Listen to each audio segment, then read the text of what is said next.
Hey guys, I am super excited today to be talking more about rest with Jordan Maney because a lot of what I've been talking about lately has been about the doing, the working on goals and creating monthly habits and daily habits.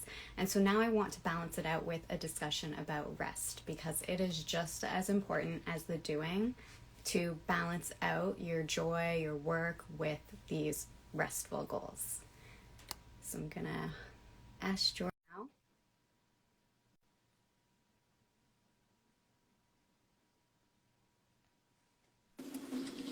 Hi Jordan. Hi. How are you today? Good. How are you? Great. I'm so looking forward to a restful weekend. I know. I know. And it seems like the month is just like flying by. Yes, So it's like, ugh, okay. for sure. Yeah. So, hi Jordan. This is the first time we've talked and I would love to know more about you and what you do. Yeah. Okay. So I started as a wedding planner, an inclusive wedding planner, and made the shift during the pandemic towards talking more about inclusivity as well as belonging in the wedding industry and for social impact entrepreneurs specifically. Yeah. What I recognized is a lot of the people that were coming to me either had this wonderful balance of ADHD, trauma, hashtag brain gang, as I like to call it, Yeah. and this urge, this bleeding heart urge to help other people and advocate on behalf of others, but completely misstepped advocating for themselves first. Yeah. So when I talk about rest, I've made that like my primary message, the entry point into how we learn to advocate for others. Rest is care, Yeah. and care is advocacy. So it's kind of almost like a Trojan horse a little bit, but I help creative business owners, creative bleeding heart business owners begin to advocate for themselves through the practice of rest. I love that. I honestly I just love going to your page and it's like so many posts that just scream rest at me. And I'm like, I love it. Like this is what we need to be unapologetic about, right? I It's just love being it. open about Yeah. our rest. Yeah. But before we even dive into rest, I would love to know, just to balance out the conversation of rest with goals, what are some of the things you're working on in 2022 or the mentalities you're going into the year with? I love that. So there's like the mental and emotional work, and then there's the actual like work. Yeah. Work. I have a podcast that is going to be debuting on Valentine's Day, so Monday, called Just Joy with Jordan, which is all about conversations with leaders around social justice and joy.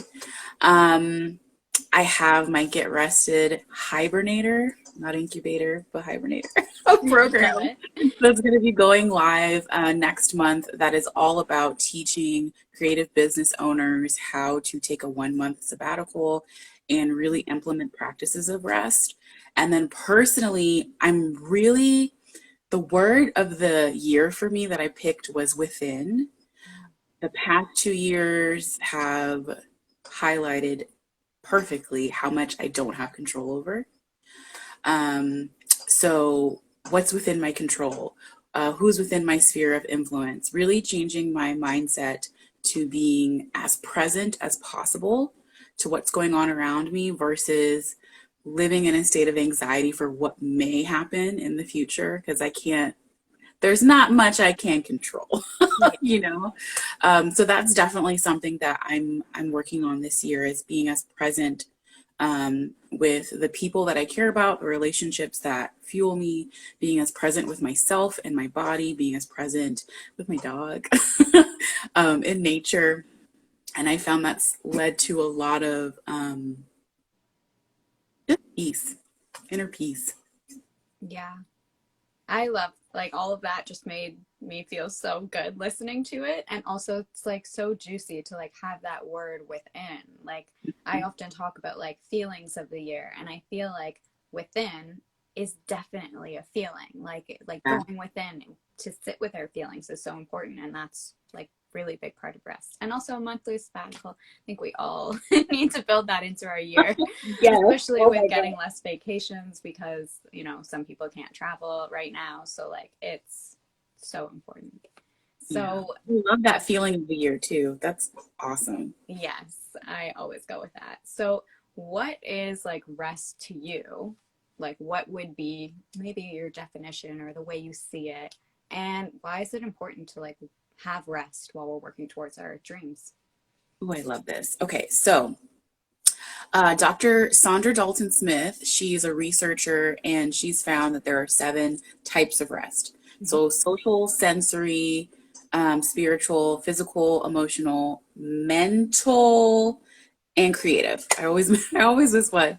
Um, Reading more about how she's defined rest really opened up to me the idea that rest is not going to sleep. It's not just going to sleep. Any activity that really allows you to pour back into yourself is rest. And so the way I have taken that and made it my own definition for the purposes of coaching is the time and the energy that you pour back into yourself. That's rest. It can be something like decompressing and watching television if that's what you need. It can be taking a walk around your neighborhood. It can be having tea with a friend, whatever helps you pour back into yourself to sustain you.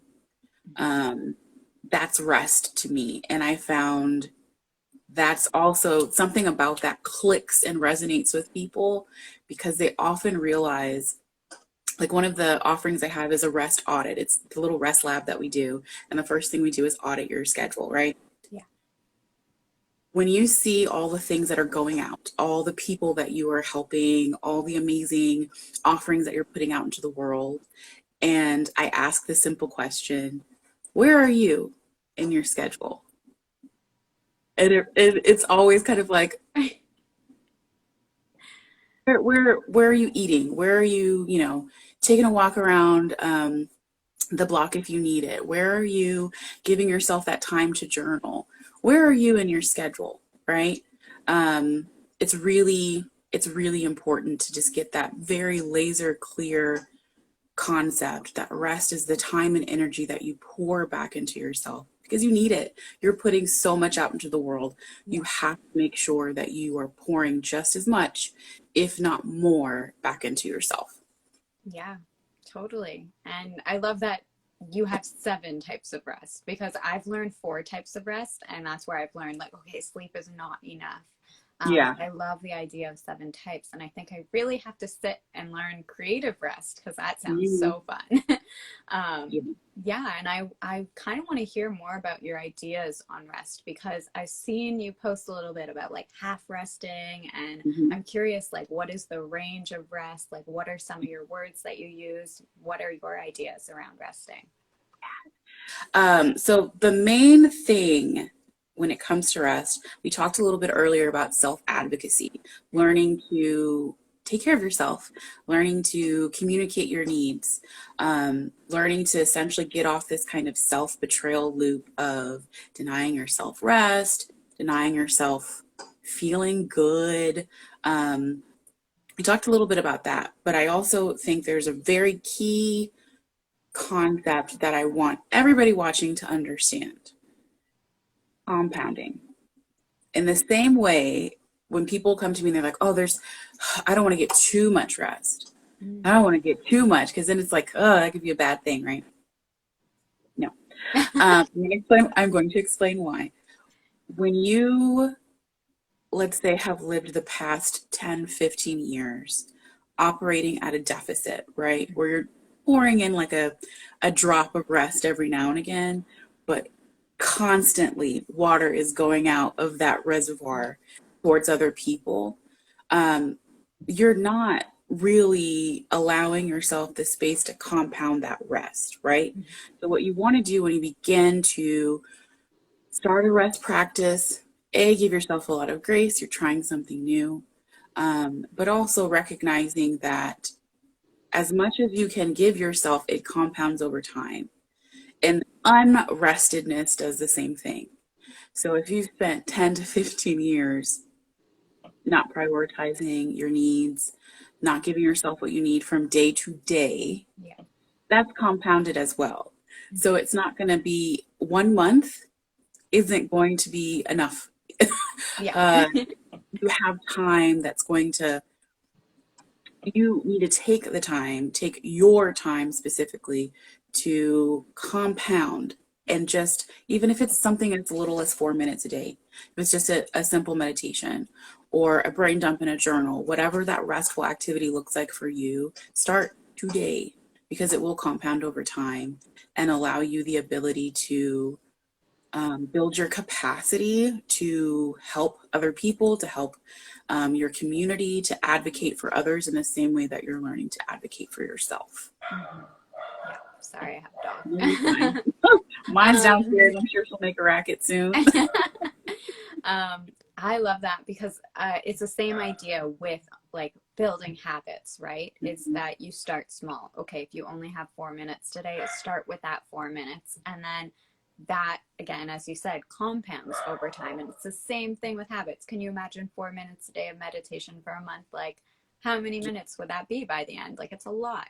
And yeah, I love that idea of like, you know, we were in a deficit for so long and now we have like this deprivation and we need to like fill ourselves back up because it's the same thing I've learned actually about sleep, which is one form of rest, not all of it. But it's that, you know, if you don't sleep enough, eventually it compounds and then you need to sleep so much more in the future to make up for it.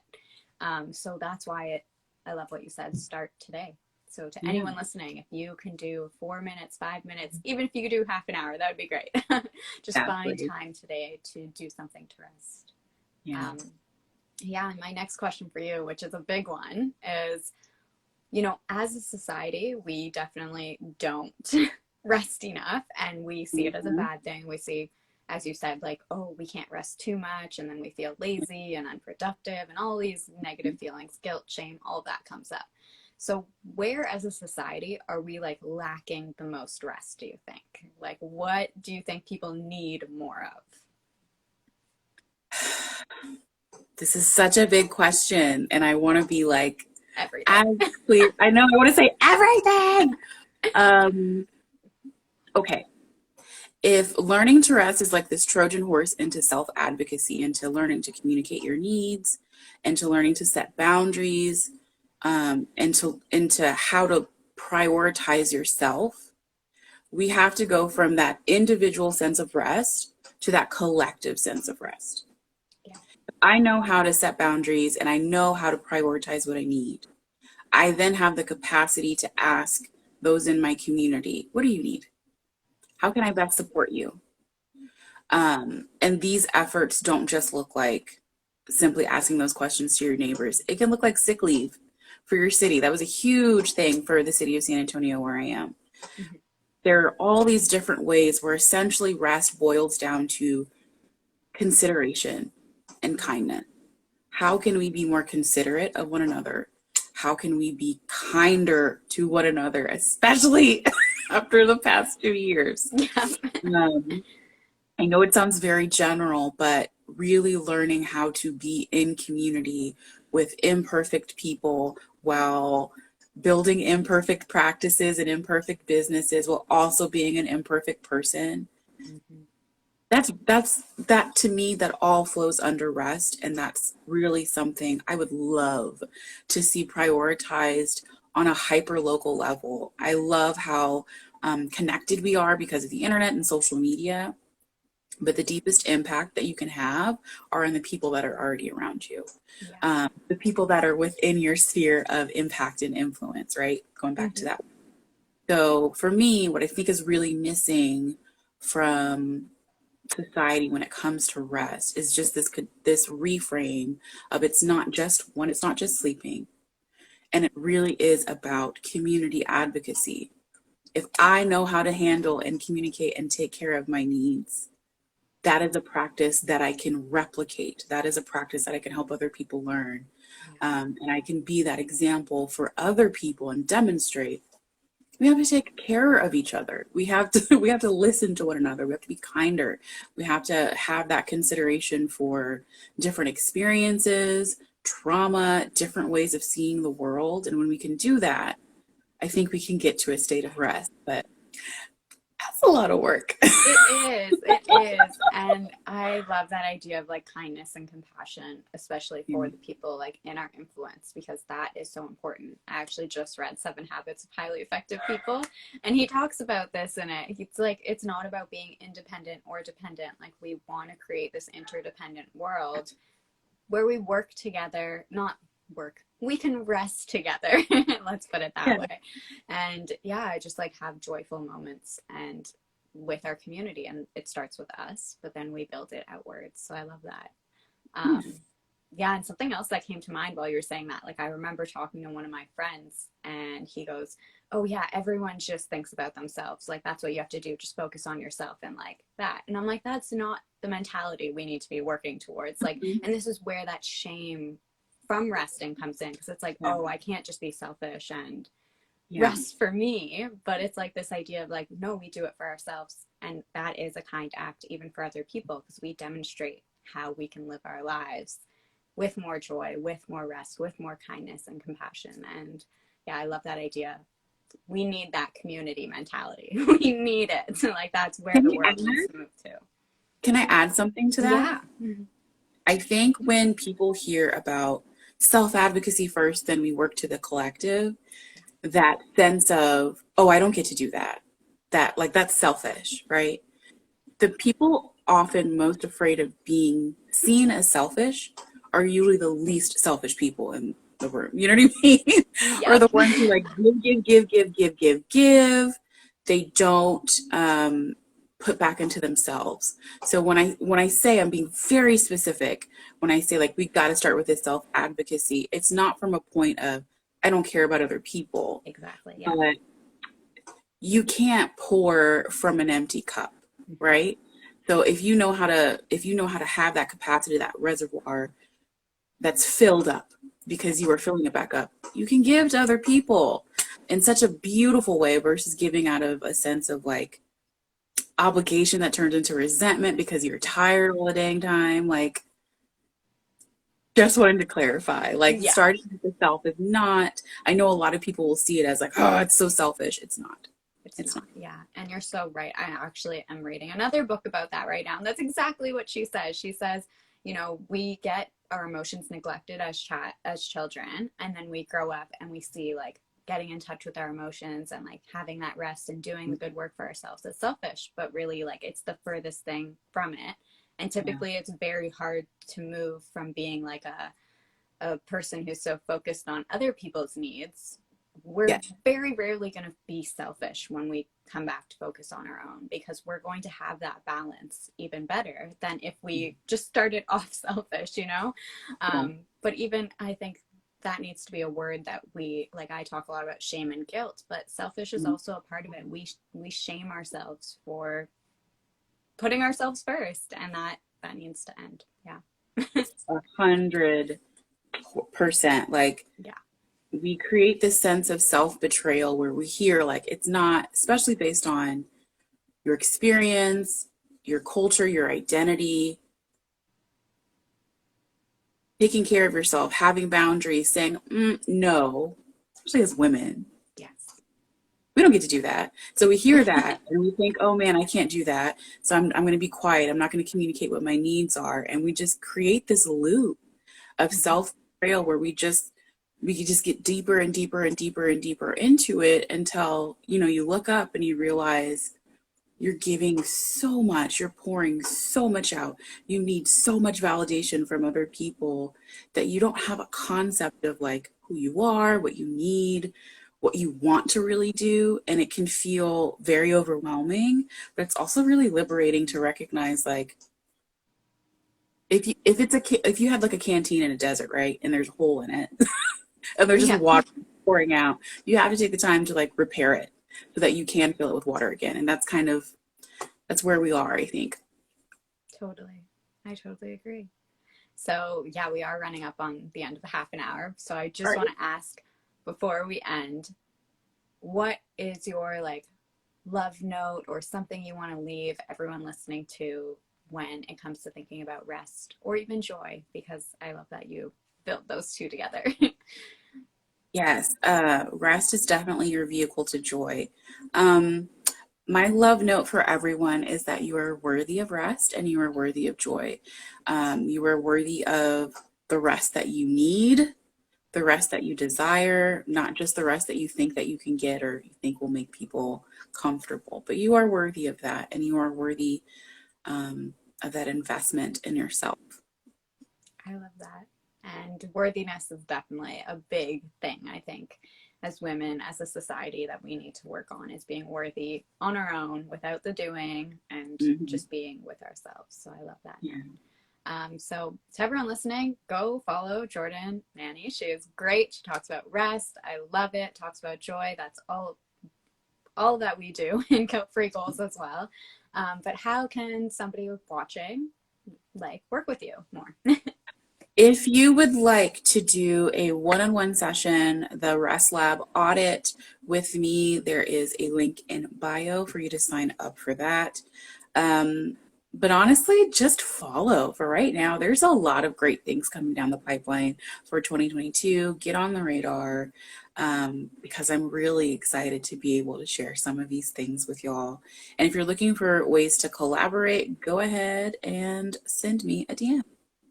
Perfect. And what's your podcast name going to be? Just Joy with Jordan. Just Joy with Jordan. All right. Got to listen on Valentine's Day. Perfect gift, for ourselves. Self love, rest, love it. So thank you, Jordan. Is there anything else Thank you'd like to you. share? Thank you so much for having this space, this platform, for having me on. Um, I'm really just like, I'm always so honored when I get connected with other women business owners who are just killing it. So thank you. I just really appreciate having the space and opportunity to talk with you today. Thank you, Jordan. So grateful Welcome. that you're here. Thank you so much for coming on and balancing out this conversation with goals, with rest, because that's what's so important. Thank you. Thank you to everyone watching. I so appreciate you being here. I didn't get to read the comments because I was so engaged in this conversation, but I will be posting the replay for everyone who wants to catch up or watch the whole thing. Bye, Jordan. Bye, Bye. Thank you so everyone. much.